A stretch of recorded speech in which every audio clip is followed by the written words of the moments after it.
السلام علیکم احباب۔ اماں نامہ نشاط یاسمین خان صاحبہ کے مزاحیہ مضامین کا مجموعہ ہے۔ یہ رنگ ادب پبلیشرز نے شائع کیا ہے۔ نشاط صاحبہ کا تعلق کراچی سے ہے۔ وہ نثر نگار ہیں اور افسانے بھی لکھتی ہیں۔ ان کی تحریروں میں زبان و بیان کی چاشنی موجود ہے، لہجہ شائستہ اور اردو ادب کے سانچے میں ڈھلا ڈھلایا ہے۔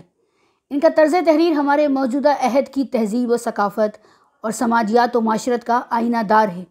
افسانہ ہو یا مزاحیہ مضمون، دونوں پر نشاط یاسمین خان صاحبہ کی گرفت ہے۔ ان کے کردار ہمارے ارد گرد بسنے والے لوگ ہیں۔ سنیے اماں نامہ سے خوبصورت اور شرارتی سا مضمون جس کا عنوان ہے ساز۔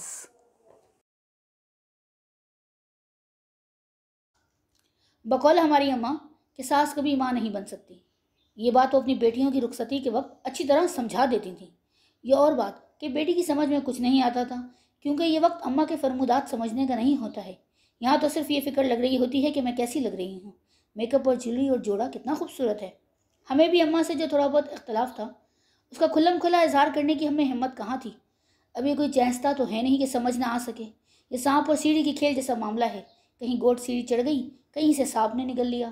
اب یہی دیکھ لیں کہ ہماری اماں صرف ہماری اماں ہیں اور بھابھی کی ساس ہیں۔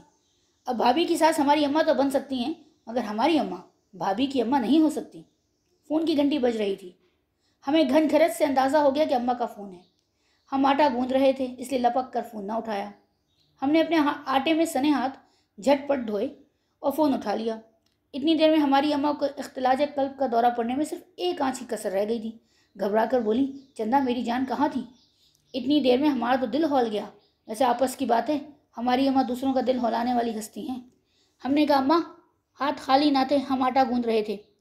اماں میاں صاحب کو سلواتیں سنانے لگیں جن کا موقع انہیں اللہ میاں نے دے دیا تھا، اور لب لباب یہ تھا کہ میاں صاحب کو گھر کے لیے کل وقتی نوکر رکھنا چاہیے۔ سسرال والے تو دوسرے کی بیٹی کو نوکرانی سمجھتے ہیں۔ ہم نے کہا، اماں سسرال میں ہے کون؟ ایک میاں صاحب، وہ بھی بیچارے صرف رات کو گھر میں کھانا کھاتے ہیں۔ فوراً ناراض ہو گئیں۔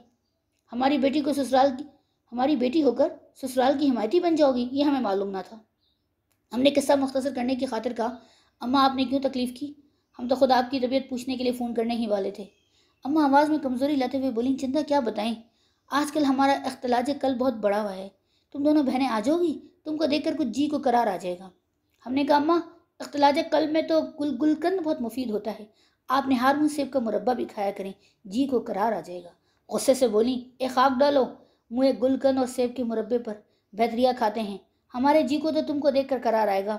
آنکھیں ترس گئیں اپنی بچیوں کو دیکھنے سے۔ کل اتوار ہے، تمہاری اپیا بھی آئیں گی، تم بھی آ جاؤ۔ ہم دلہن سے دیگی قورمہ اور پلاؤ پکوا رہے ہیں۔ دلہن رات کو ہی کھیر جما کر فریج میں رکھ دیں گی۔ ہمیں اچھی طرح یاد ہے، ہم پچھلے اتوار کو بھی اماں کی آنکھیں سیکھنے گئے تھے، اور اماں نے بھابھی سے کوفتے اور بریانی بنوائی تھی، اور میٹھے میں کسٹرڈ، اور آج کا مینیو بدل کر ہماری آمد کو مہمیز دے رہی تھیں۔ ہم نے کہا، بھابھی پر یاد آیا کہ بھابھی کی اماں کا بھی تو پتے کا آپریشن ہوا ہے، اب ان کی طبیعت کیسی ہے؟ جھٹ سے بولی، اے کون نے گوڑ مارا، پتے کا آپریشن بھی کوئی آپریشن ہے؟